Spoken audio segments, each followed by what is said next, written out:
Welcome back to the channel. My name is Steven. I'm a pharmacist. I own 53 units of real estate and I help coach people to buy their first multifamily deal. So today I want to go off topic and talk about an alternative asset that I've been researching recently called oil and gas investments.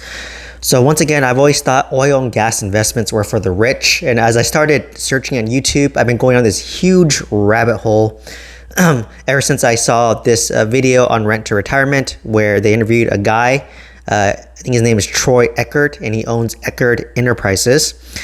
And basically interviewed him to learn about the tax benefits of, basically owning oil and gas, and it has the cash flow potential. So it's kind of like real estate in a way where you have instant tax write-offs. So the nice part of oil and gas is that you can, if I'm an active income W-2 worker, I could use oil investments to basically the depreciation from oil to offset my active W-2 income versus in real estate. In order for me to offset my active W-2 income, I have to be a real estate professional status, which is hard to qualify for, or I have to do the short-term rental loophole where I'm materially participating in managing short-term rentals. But as you know from my videos, when I was single, I was W-2, no way I qualified for real estate professional status despite owning 90 units of real estate. Now that I'm married, me and my wife are both pharmacists for full-time. So the only way we qualify as real estate professional status is if my wife, Christine, stay at home, or she only worked like 10 hours a week in pharmacy. She did more than 10 hours a week in a real estate profession, which she has zero interest in. So I felt kind of stuck. I was like, okay, well, how do I get tax write-offs? I don't want to do Airbnb for that short-term rental loophole. I don't want to basically become real estate professional status because it's hard. So now oil and taxes is a possible solution because it can offset my active income. So as I was researching it, ended up from the video, what I learned was you basically, let's say you put $100,000 investment into oil and gas, right? And out the gate, year one, you can write off $100,000 against your W-2 income, roughly, right? So 100% of what you invest in oil and gas, you can write off against your W-2 income. So if I make $100,000, and let's just say let's say I make $200,000 and my tax rate's 30%. If I put $100,000 in, then I can basically write off $100,000 on top of that. Into that. So, once again, if I put $100,000 into the deal, I can write off $100,000 against my active pharmacist income, right? So if we're in the 30% tax bracket, by buying this oil, I'm getting $30,000 back from Uncle Sam. So now I'm all in for $70,000 into the deal. And then from there, so that's kind of part one. So there's obviously tax advantages of investing in oil. And basically it helps offset your active W-2 income, which is why you're investing it. But the next thing they kind of said, which I thought was a little bit too good to be true, right? But need to do more due diligence and validate it further. But basically they said that, okay, there's two ways to invest in oil. So there's mineral rights where you just own the land. So it's a smaller return. They quoted about 10 to 30% cash on cash return, which is pretty significant, right? Or if you do, working interest so that you're involved, like you're investing in the oil and the drilling side of the oil, which is more active. That one, you basically could get about 35% cash on cash returns, what they claim, a year. So in 3 years, you'll get your money back. So how it works is year one, you get about $30,000 as a tax refund. And it takes they said about 12 months on average for the well to start producing oil, and you sell it. And after that, basically you're starting getting a 35% cash on cash return, which means you're getting $35,000 a year, which is almost $3,000 a month, which was a little bit mind blowing to me. So I'm like, wait, so I could put $100,000 into oil, get a $30,000 tax refund because I could write off $100,000.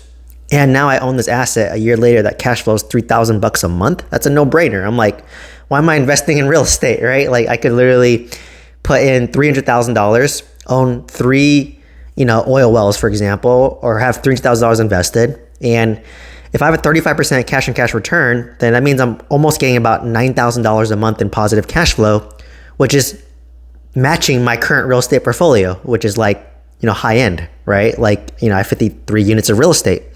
So I just said, oh my God, like I kind of want to try this, right? Like, it sounds too good to be true. And my skepticism flares up, right? Because I'm like, wait, I get $30,000 to write off my income right now, and then I'm gonna get $35,000 a year in passive income, like truly passive.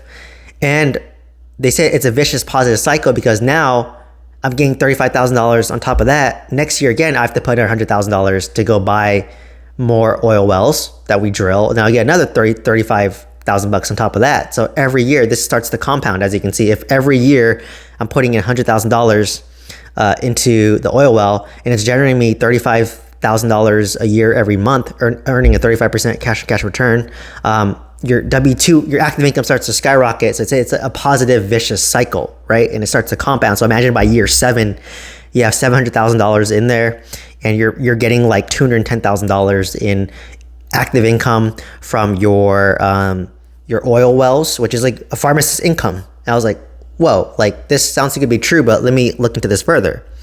So like that part, like, it kind of mind blown me. I'm like, wow, so I can offset because like now me and Christine join forces, we're probably making like, I don't even know, like $450, just W2s combined.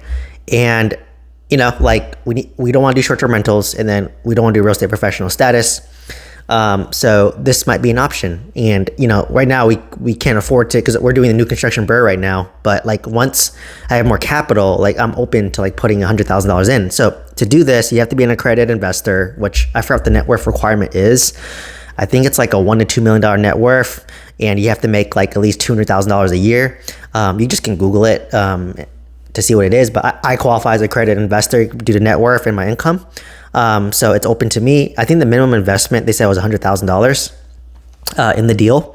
And basically they're saying that like the investment makes sense.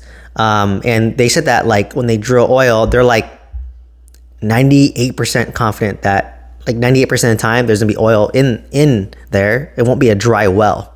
But obviously my skepticism is in there. So, I was thinking about, I'm like, okay, so if I can literally just get $9,000 a month in positive cash flow using $300,000, like the moment I get my money from my mobile home park, which is about $450K, I'm gonna put $300K into oil and well investment, and that's gonna generate me $9,000 a month. Like that sounds too good to be true, but if it is true, I can retire immediately, right? The moment I get that money back, I'm retiring, because that's $9,000 a month. I'm gonna have a paid off house, and I'm living good. Like what else do I need to do, right? If that's the case, I would diversify more into oil, right? And then, and continue this. So, like to me, like every time I Googled it, like I tried to search, Eckhart Enterprises on Reddit, didn't see anything.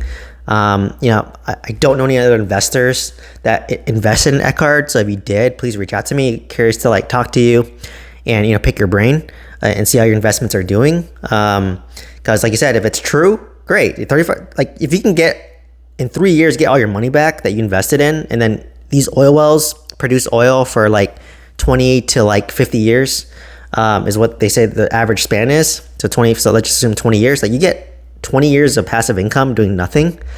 Like I know a lot of like rich people, they invest in oil and gas. I'm like, like why? Maybe this is what it is, right? Like you just do oil wells and it gives you enough money. And like, if I get like, I can, and what's crazy about the oil wells is that you can 1031 exchange real estate into mineral rights, or I think oil. I think they're considered as a like kind exchange. Like I know mineral rights for sure, you can 1031 into that. And then I think oil, I don't know, they usually say if you 1031, you want to do it into like mineral rights. And because it's like, owning the land. So it's a like kind exchange, and it's like more passive, right? And then with like, I think oil and mineral rights, the depreciation, if you own the asset for more than 3 years, they wipe off the depreciation recapture. So that's another nice thing too. Of real estate, you're just kicking the can down the road, and you're forced to, like, after you own the property for 27 and a half years, depreciation for single family home is done, and then now you're forced to sell or pay depreciation recapture. So you're constantly on the hamster wheel. So what some people do is, you just can pay the depreciation recapture tax, or you can 1031 exchange it into like mineral rights, and basically get a 10 to, whatever, 30% cash on cash return, which is better than what I'm getting. And basically not have to be on the hamster wheel of real estate, own that mineral rights for 3 years, and then depreciation recapture is gone. So maybe this is why rich people who, like, now that I'm learning this, I'm like, it makes sense that like real estate investing and oil and gas kind of go hand in hand, because they both kind of do the same thing. They both give you tax advantages. They both give you cash flow. And if the price of oil goes up, you can actually sell your oil well or your interest in your oil well and then 1031 exchange that back into real estate. Or you could do something. So let's just throw up a scenario here. Let's just say I'm due for depreciation recapture after 30 years or whatever, 27 and a half years. I 1031 exchange that into an oil well, own that for like 3 years. Whatever money I make from that, the depreciation recapture is wiped off, and then I just 1031 exchange that into another piece of real estate, right? So like, to me, it's not bad, right? Or it just seems like when people are sick of dealing with tenants and sick of dealing with real estate, because it is more active, right? I mean, it's relatively passive, but still active. You could 1031 exchange it into a mineral land deal, and then you get like 10% to like 20%. I'm happy of that, and doing nothing. So like I said, like this can compound pretty easily. Like I said, I put $300,000. Man, most real estate deals I put $300K in there. But if I can put $300K, do no work, and get $9,000 a month with a 35% return, like that's a no-brainer to me. Like why isn't everyone doing this, right? Just become a accredited investor, and then you put $300,000 into an oil well, and boom, you get $9,000 a month, which is more. That's good enough for me, right? I get $9,000 from that, and then whatever. Let's say I get another $5,000 from my real estate conservatively. Boom, I have $15K a month of a paid off house. Like I don't need to work anymore. So that's why, like I said, it sounds kind of like fishy to me, but like if it works, I told Christine, like if this works and it's legit, like this is our retirement. This is our faster way to retire and get passive income. That's easier. So we'd park some of our money in there, right? Like, once we finish doing our new construction burrs and, I get enough deals and I'm happy with it, then I can use some of that money to invest there. But I told Christine, well, this is my situation. So I always do downside, worst case scenario, best case scenario. So best case scenario is this works and I get a 35% cash on cash return on my $100,000, for the next 20 to 30 years. That's best case, right? So I put $100,000 in, I get my $30,000, I get a tax write-off, which puts $30,000 in my pocket. So I'm really all in for $70,000. And if they truly do give me a $35K per year, which is 35% cash on cash return, in 3 years total, I would get my $100,000 back. And now at this point, if it's average worst case lifespan of oil well is 20 years, well, I get $3,000 a month with no money in the deal, and for the next 17 years, right? That's my best case. That's my upside, right? Like that's very high upside. And then if that works, then obviously I'm gonna take my money. I'm gonna buy a second oil well. So I make $6,000, put another $100,000 in, so I make $6K. And the year after that, I put another $100,000 in there, so that now I'll have $300K in the deal, and that'll give me $9K a month in income, right? And then I'll put another one, $400,000 in there, and I'll make $12K a month in passive income from oil. And then, so that's my upside, assuming it works. Now, my worst case scenario is that I lose all $100,000 and I get a $100,000 loss, right? And then, which is like basically me working for like almost a year, right? So that's kind of the scenario that I'm stuck with. So, I do want to take this bet. I kind of want to talk to, I'm in no rush, right? But I do want to talk to people who have invested of Eckert Enterprises, because like, this is truly the case. This is like, too good to be true. So to me, it seems, like you said, pretty lucrative if that's truly the case. And if it truly brings you $3K a month, like why would anyone not do that? So, just something that I have been kind of researching, right? That's something that I kind of been researching. So like, to me, this is like my mobile home park. Like once again, like I was super rosy. It could be worth 10 million up worst case. My worst case scenario, I lose 200K, I end up losing 100K. But to me, it was just more of the emotional distress of dealing with that mobile home park was worse. I don't mind losing 100K. Yeah, it sucks. But to me, it was more the emotional aspect. But I was telling Christine, like, well, this one's not as emotional. Like I just will lose 100. Yeah, it sucks. I can afford to lose 100. I would have worked a year for nothing. But hey, it's worth taking a shot on goal. And if it does work, then great. Like this is my path to retiring early. Like I would just take, if that's the case, man, I would cash out, refinance some of my apartments, right? Like I would take out some equity out of my 26 unit apartment complex, and I'm only paying 7% interest rate on that, and I can invest that into oil and gas and get a 35% return on your money. Like I'll do that all day. Anyone will do that all day, right? So if it's truly that good to be true, I can literally pull money out of my apartments and then go dump it into oil and gas. And then, if it gets 35% return on your money, great. But, once again, I'm skeptical. So, I did schedule a call with them to talk to them, that they're a wealth advisor, and they're just saying many ways that where, it compounds. Like you said, people want to put in more and more money because you have to wipe off your tax liability as you make more income. So like you're producing income, you have tax write-offs. That's just like real estate, but this is quote unquote more passive. The biggest risk of, they seem to have a great track record. It could be a lie, obviously, but they claim to have a great track record. And, they've been in the industry for 40 years, so they're saying the right buzzwords. But, once again, it can go up in the air. And basically they're saying that what a lot of people do is they actually you can self-direct your 401k. So a lot of people do is they do a traditional IRA to a Roth IRA conversion. So let's just say I were to roll over $100,000 from my traditional IRA over to my Roth IRA. I'm going to have $100,000 taxable event. And then if I put that $100,000 into like a gas and oil investment, it can wipe off that $100,000. So I'm only paying like, taxes. Yeah, basically paying no taxes on that. And now I'm getting another cash flowing asset in my IRA.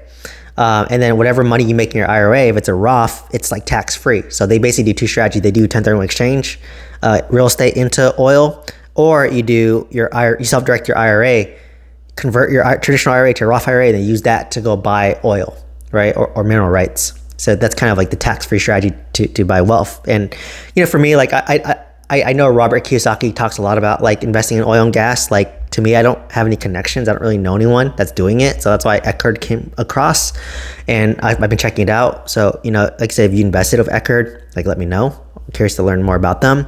And like I said, I told Christine, like, you don't know what you could try. We have to put $100,000, and, worst case, if you lose $100,000, like maybe I can use my, my Roth IRA, put $100,000 in there, and if I lose the money, oh well. I mean, it's my Roth IRA. I might not even need to use my Roth IRA, given my current net worth. Like it's probably just gonna be passed on to my kids at this point. So that's something I've been considering. Like I'm okay losing 100K in my Roth IRA. I mean, it sucks, but like maybe it's worth giving a shot. So we'll keep you guys posted. I can't imagine myself doing this for at most like a year out from now. Because I'm just doing my new construction burr. I just want to swoop up a lot of these properties while it's a buyer's market. And then once it's, not a buyer's market anymore, maybe I'll once I build up more money and more reserves, then I'll invest in some oil and gas and let you guys know. And because they say they pay you monthly dividends after the first year.